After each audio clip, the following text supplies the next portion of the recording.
Hi friends, இன்றைக்கி நம்ம பார்க்க போகிறது ஒரு சாஃப்டான பஞ்சு போல் ஒரு இட்லிங்க. நல்லா மெத்து மெத்துன்னு அப்படியே சூப்பராக இருக்கும். இந்த இட்லி சாப்பிட்றதுக்கு அவ்வளோ டேஸ்ட்டாக இருக்குங்க. இட்லி மட்டும் இல்லை, இதில் தோசை பணியாரம் எல்லாமே சூப்பராக வரும்.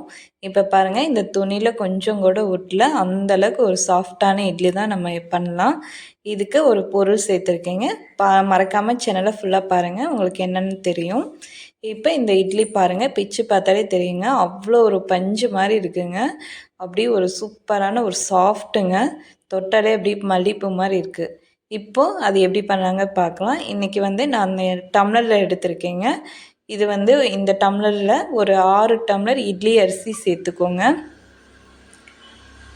இட்லி அரிசி நம்ம 6 டம்ளர் சேர்த்துருக்கோம். நீங்கள் எந்த கப்பில் மெஷரிங் கப் எடுத்திருக்கீங்களோ நீங்கள் அந்த கப் வச்சுக்கோங்க. நான் இன்றைக்கி டம்ளர் எடுத்திருக்கேன். நீங்கள் கப்போ எது வேணாலும் எடுத்துக்கோங்க. எதில் எடுத்தாலும் நீங்கள் 6 எடுத்துக்கோங்க. 6க்கு 1 அப்படிங்கிறது தான் கணக்கு. இப்போ 6 டம்ளர் போட்டுட்டோம்.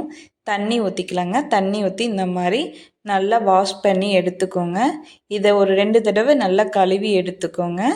அரிசி ஊற வைக்கிறதுக்கு முன்னாடி நம்ம அரிசியை கழுவி தாங்க சேர்த்தோணும். இப்போ அந்த தண்ணி ரிமூவ் பண்ணிவிட்டு நல்ல தண்ணி வச்சு ஒரு 3 மணி நேரம் நல்லா ஊற வச்சுக்கோங்க. தண்ணி இப்போ போட்டு ஊற வச்சுங்க. இது 3 மணி நேரம் இருக்கட்டும், மூடி வச்சுக்கோங்க.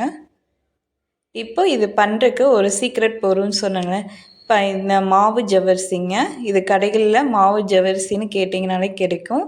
இதை இப்படி வாங்கி வச்சுக்கோங்க. இதில் நான் அளந்து 6 டம்ளருக்கு 1/2 டம்ளர் ஜவ்வரிசி சேர்த்துக்கோங்க. உங்களுக்கு இது கரெக்டாக இருக்கும். இப்போ இந்த ஜவ்வரிசியை ஒரு தடவை கழுவி எடுத்துக்கலாங்க. தண்ணி ஊற்றி உடனே கழுவி எடுத்துருங்க. இந்த மாதிரி கழுவி எடுத்துக்கோங்க. இந்த மாதிரி தான் கிடைக்கும். இதோட டிஃப்ரெண்ட் என்னென்னா, மாவு ஜவ்வரிசி வெள்ளை வெள்ளையேன்னு இருக்குங்க. நம்ம இந்த ஜவ்வரிசி நைலான் ஜவ்வரிசி கண்ணாடி மாதிரி இருக்கும். இவ்வளோ தாங்க டிஃப்ரெண்ட்டு. இதை நல்லா கழுவி எடுத்துட்டு இப்போது தண்ணி ஊற்றி நல்ல தண்ணியில் ஊற வச்சுருங்க. அரிசி ஊற வைக்கும் போதே ஜவ்வரிசி சேர்த்து ஊற வச்சுருங்க. அதுவும் 3 மணி நேரம் ஊறட்டும். இப்போது நம்ம உளுந்து சேர்த்துக்கலாங்க. உளுந்தை 1 டம்ளருங்க. 1 ஸ்பூன் வெந்தயம் சேர்த்துக்கோங்க. இது 1 மணி நேரம் ஊற வச்சாலே போதுங்க. இப்போ இதை நல்லா கழுவி எடுத்துக்கலாங்க. இப்போ நம்ம எல்லாத்தையும் வாஷ் பண்ணிட்டு தான் ஊற வைக்க போகிறோம். ஆட்டுறதுக்கு நமக்கு ரொம்ப ஈஸியாக இருக்குங்க. இதை நல்லா கழுவிட்டு இந்த மாதிரி தேய்ச்சி கழுவிட்டு இதை ஒரு 2 தடவை கழுவி எடுத்துக்கோங்க.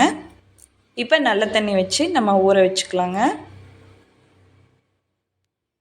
இப்போ கிரைண்டர் ஆன் பண்ணிவிட்டு நம்ம ஃபஸ்ட்டு உளுந்தை தான் சேர்க்கணும். உளுந்து 1 மணி நேரம் ஊற வச்சாலே போதும். அரிசியும் ஜவ்வரிசியும் நம்ம 3 மணி நேரம் ஊற வச்சுருக்கோம். ஃபஸ்ட்டு நம்ம உளுந்தை ஊற போட்டு அரைச்சி எடுத்துக்கலாங்க. உளுந்தை இப்படி கொஞ்சம் கொஞ்சமாக சேர்த்து போட்டுக்கோங்க. அப்புறம் பின்னாடி தண்ணி சேர்த்துக்கோங்க. இப்போ உளுந்து எல்லாத்தையும் நம்ம போட்டுறோம். போட்டு முடித்ததுக்கப்புறம் நம்ம தண்ணி தெளித்து ஆட்டிக்கலாங்க. எல்லா உளுந்தையும் சேர்த்துக்கோங்க. இப்போ உளுந்து எல்லாம் சேர்த்து வச்சு இப்போ நம்ம தண்ணி தெளிச்சிக்கலாங்க. இந்த மாதிரி ட்ரை ஆயிடுச்சு. கொஞ்சம் தண்ணி தெளித்தோம்னா மாவு டக்குன்னு ஆட்டி விடும். தண்ணி பார்த்து சேர்த்துக்கோங்க, அளவாக சேர்த்துக்கோங்க. சைட்லெலாம் தள்ளி விட்டுக்கோங்க. இப்போ பாருங்கள், மாவு நல்லா ஆகிட்டுருக்கு. அப்பப்போ லைட்டாக தண்ணி தெளிச்சுக்கோங்க. உளுந்துக்கு பத்தாத மாதிரி இருந்தால் ரொம்ப தண்ணி விட வேணாம், லைட்டாக தெளிச்சுக்கோங்க. உங்களுக்கு பார்த்தீங்கன்னாலே தெரியும், மாவு இந்த மாதிரி ஆகி வருது. தொட்டிங்கன்னா இங்கே பாருங்கள், இந்த மாதிரி ப்ளஃபியாக வரும். இப்படி வந்துச்சுன்னா தான் இட்லி நல்லா நம்ம எதிர்பார்க்குற மாதிரி சாஃப்டாக கிடைக்கும். இப்போ மாவு இந்த மாதிரி ஆட்டுப்பட்டுருச்சுங்க. இப்போ இதை தனியாக நம்ம ஒரு பாத்திரத்துக்கு மாற்றிக்கலாங்க. உளுந்து எல்லாத்தையும் நான் தனியாக ஒரு பாத்திரத்துக்கு மாற்றிக்கிறேன்.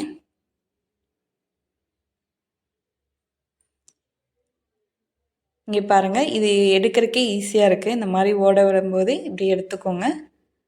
இப்போ உளுந்து புறம் எடுத்தாச்சுங்க. இப்போ இதில் ஜவ்வரிசி ஃபஸ்ட்டு நல்லா ஊறிடுச்சு பாருங்கள். நமக்கு தெரியும் பார்த்தாலே. இப்படி தொட்டிங்கன்னா உங்களுக்கு பாருங்கள் உடஞ்சி வருது பாருங்கள். இந்த மாதிரி உடஞ்சி வரும். இப்போது தண்ணி வடிச்சிட்டு நம்ம ஃபஸ்ட்டு இந்த ஜவ்வரிசியை போட்டு கிரைண்டரில் எம்டி கிரைண்டரில் ஆட்டி எடுத்துக்கிறோம் ஃபஸ்ட்டு. பாருங்கள் இப்போ போட்டுறேன். ஜவ்வரிசி மட்டும் ஃபஸ்ட்டு போட்டுறேன்.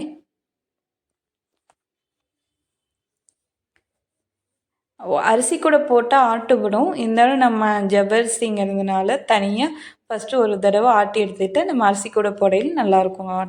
ஈஸியாயிரும் ரொம்ப.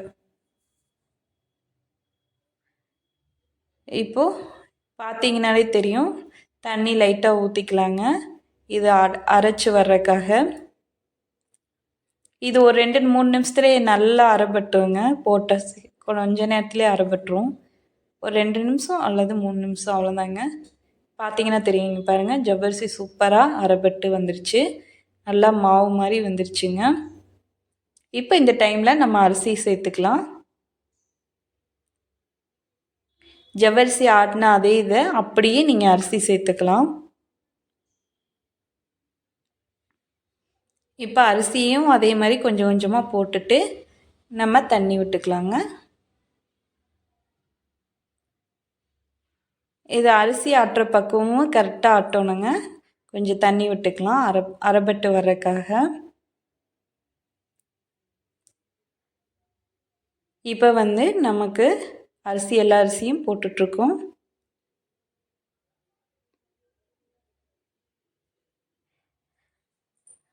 இப்போது நம்ம தண்ணி கொஞ்சம் ஊற்றிக்கலாங்க. அரிசி எல்லாத்தையும் போட்டதுக்கப்புறம் தண்ணி ஊற்றிட்டு நம்ம கரெக்டாக பார்த்து நம்ம இது தோண்டணும், எடுக்கணும்.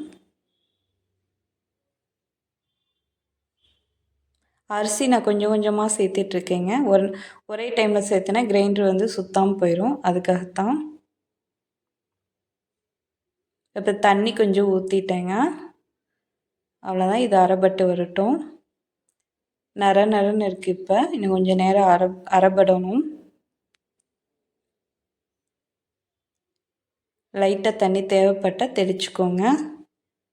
ரொம்ப தண்ணி விட வேணாம், அளவாக பார்த்து சேர்த்துக்கோங்க.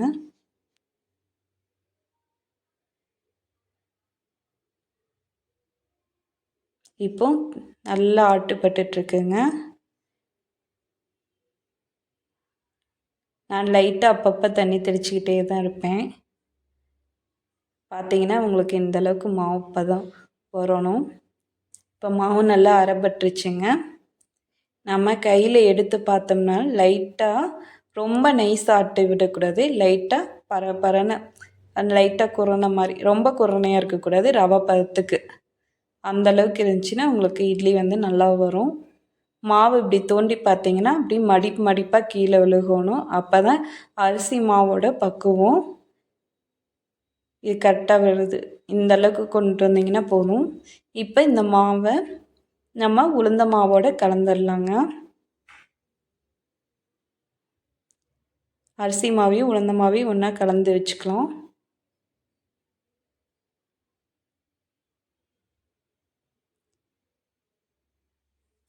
அவ்வளோதாங்க.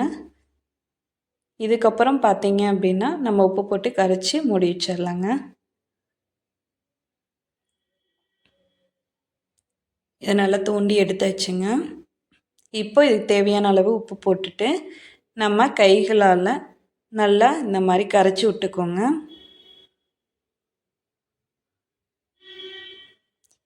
இப்போ அரிசியும் உளுந்தை மாவையும் நல்லா கரைச்சி விட்டுக்கணும்.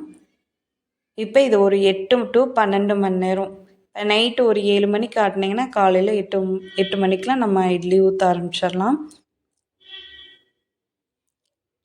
அதே மாதிரி மார்னிங் ஆட்டினீங்கன்னா நீங்கள் நைட்டு ஊற்றிக்கலாம். ஒரு 8 மணி நேரத்துலேருந்து 10 மணி நேரம் இருந்தால் போதுங்க. புளிச்சு நல்லா பொங்கி வந்துடும். இப்போ பாருங்கள், நல்ல மாவு பொங்கிருச்சு. மார்னிங் டைமு நான் உங்களுக்கு கரண்டியில் எடுத்து காட்டுறேன் பாருங்கள். நல்ல மாவு புஷ்ஷுன்னு ப்ளஃபியாக வந்திருக்கு. நீங்கள் லைட்டாக ஒரு கிளறு கிண்டி விட்டுட்டு நீங்கள் அப்படி இட்லி தட்டுக்கு மாற்றிக்கலாம். இப்போ மாவு வந்து நல்லா கிளறி விட்டுக்குவோம். ஒரு ரொம்ப கிளற வேணாம், ஒரு தடவை 2 தடவை கிளறி விட்டுக்குங்க. இப்போ நம்ம இட்லி துணியை நல்லா நனைச்சி எடுத்துக்கோங்க. ஈரம் பண்ணிவிட்டு நம்ம இட்லி மாவை ஊற்றலாம். அப்போ தான் வந்து இட்லி வந்து துணியில் ஒட்டாமல் கிடைக்கும். நான் ஆல்ரெடி வந்து இட்லி பாத்திரத்தில் தண்ணி ஊற்றி வச்சுருக்கீங்க. ஒலை கொதித்ததுக்கப்புறம் நம்ம இட்லி வச்சா தான் கரெக்டாக இட்லி வேகும். இப்போ நம்ம இட்லி பாத்திரத்தில் தண்ணி கொதிச்சிட்ருக்குங்க. நம்ம தூக்கி அப்படி வச்சிடறோம். இது ஒரு 10 நிமிஷங்க. 10 நிமிஷம் கிரிமிச்சு பார்த்தீங்க அப்படின்னா இங்கே பாருங்கள், இட்லி நல்லா பூ மாதிரி வந்திருக்கு. சூப்பராக சாஃப்டாக இருக்குது, பார்த்தாலே தெரியுது. இப்போ இதை தனியாக 10 நிமிஷங்க போதும். அதுக்கு மேலே வேக விட வேணாம். லைட்டாக தண்ணி தெளித்து எடுத்துக்கோங்க. துணியில் ஒட்டாமல் நமக்கு கிடைக்கும். இப்போ ஒரு தட்டுக்கு நம்ம மாற்றிடலாம்.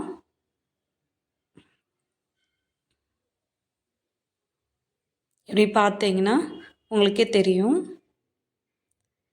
அப்படி அலங்காமல் எடுத்துட்டு துணியில் இருந்து அப்படி இட்லி எவ்வளோ அழகாக வருது பாருங்கள். கொஞ்சம் கூட அப்படியே ஒட்டலைங்க. ரொம்ப சாஃப்டாக கிடைக்கும். நான் உங்களுக்கு இட்லி எடுத்து காட்டுறேன் பாருங்கள். செம்ம சாஃப்டாக வந்திருக்குங்க. அப்படியே பஞ்சு மாதிரி இருக்குது. சாப்பிட்றதுக்கும் அவ்வளோ டேஸ்ட்டாக இருக்குங்க. நம்ம கரெக்டாக மாவு பக்குவமாக அரைச்சி எடுத்தாலே போதுங்க, இட்லி நல்லா சாஃப்டாக வரும். அளவுகளும் ரொம்ப இம்பார்ட்டண்ட். இப்போ பாருங்கள், சூப்பராக ரெடி ஆயிடுச்சு. அதே மாதிரி தோசை, பணியாரம் எல்லாமே சூப்பராக வருங்க. இந்த மாவு இருந்தால் போதும். மறக்காமல் நம்ம சேனலை சப்ஸ்கிரைப் பண்ணிக்கோங்க, லைக் பண்ணுங்கள்.